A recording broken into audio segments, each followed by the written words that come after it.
Hey guys, I wish I could have put up this video a couple of days ago, but I've needed a little bit of time to kind of figure out what I wanted to say. A few days ago, we lost Kevin Conroy, who in my mind is the definitive voice of Batman, Bruce Wayne.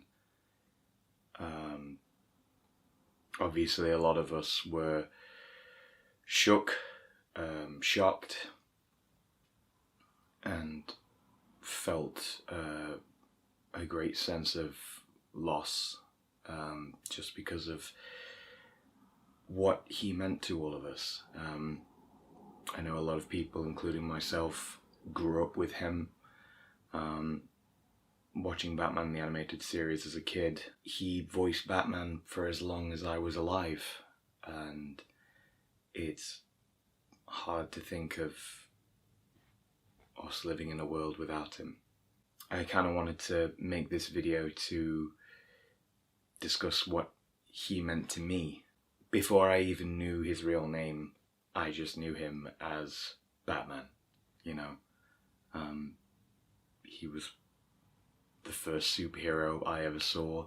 He was my introduction to that world, and I think his impact on me as a performer is quite apparent. I've always done my best to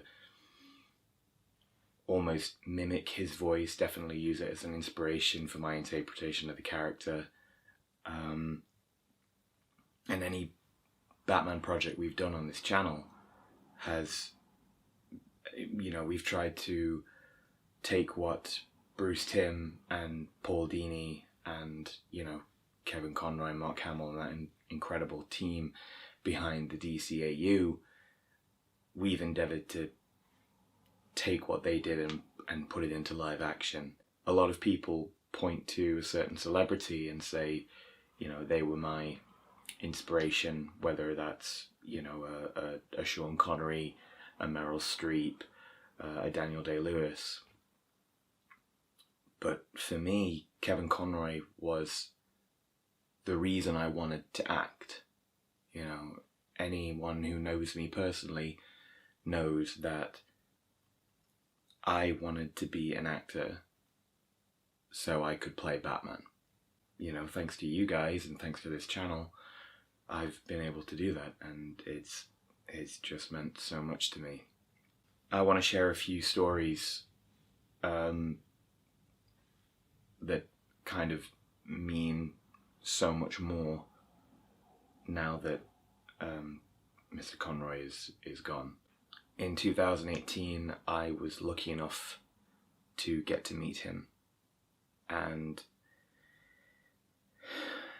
it was a real dream come true, and people have used that phrase a lot, and it's kind of overplayed, but it legitimately was. You know, this is someone who had such an impact on shaping my life and influencing me both as a performer and as a person, and to be able to stand in front of him and tell him what he meant to me.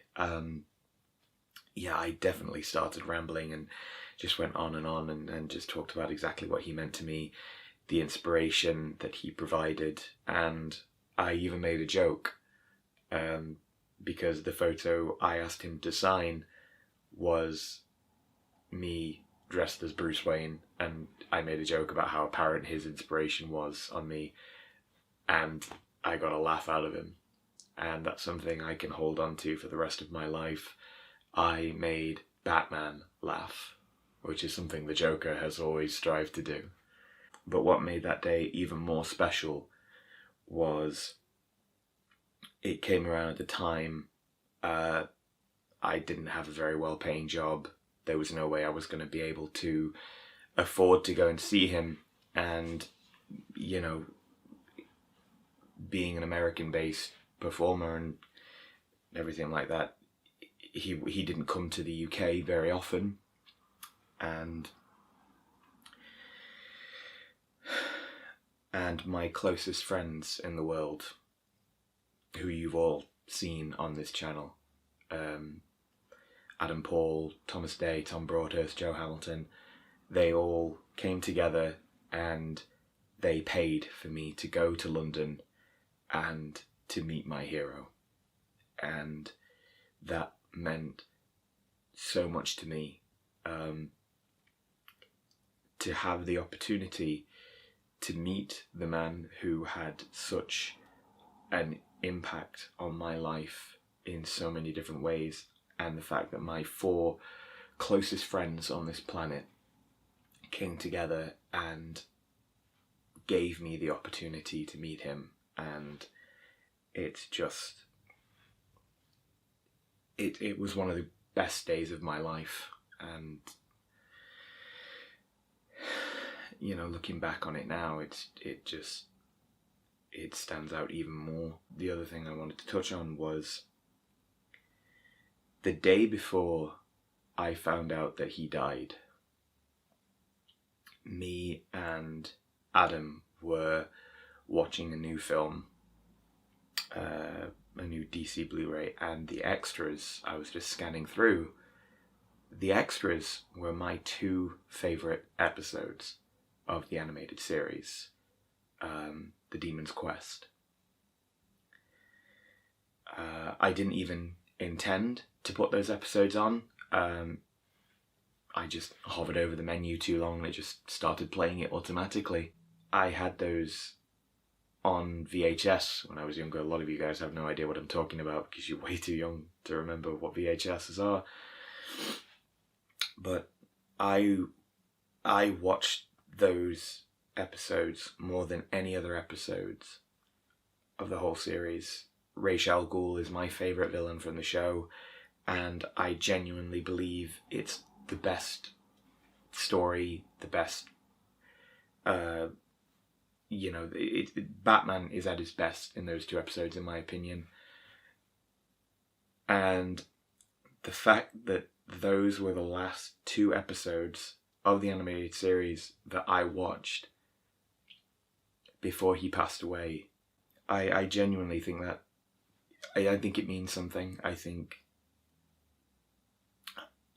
don't really know what to make of it. I just know that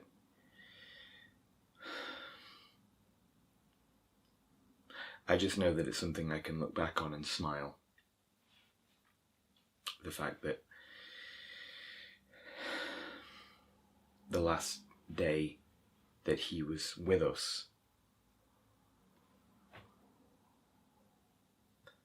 I don't know, fate or the universe or whatever you want to call it, you know, told me to watch the last 2 episodes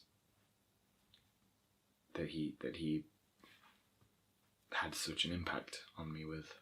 I know that a lot of people are hurting, and I know that a lot of people are mourning and are really, really shook up about this.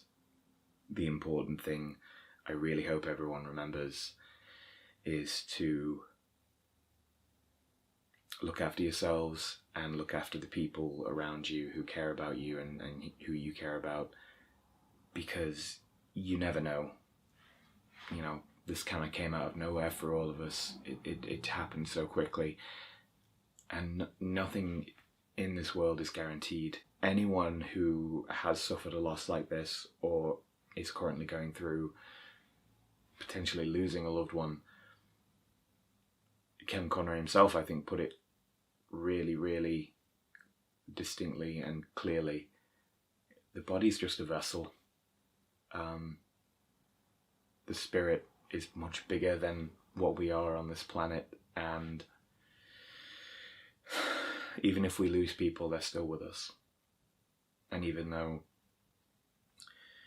we've lost the definitive Batman, Kevin Conroy will never be gone as long as we remember him. Take care of yourselves, guys.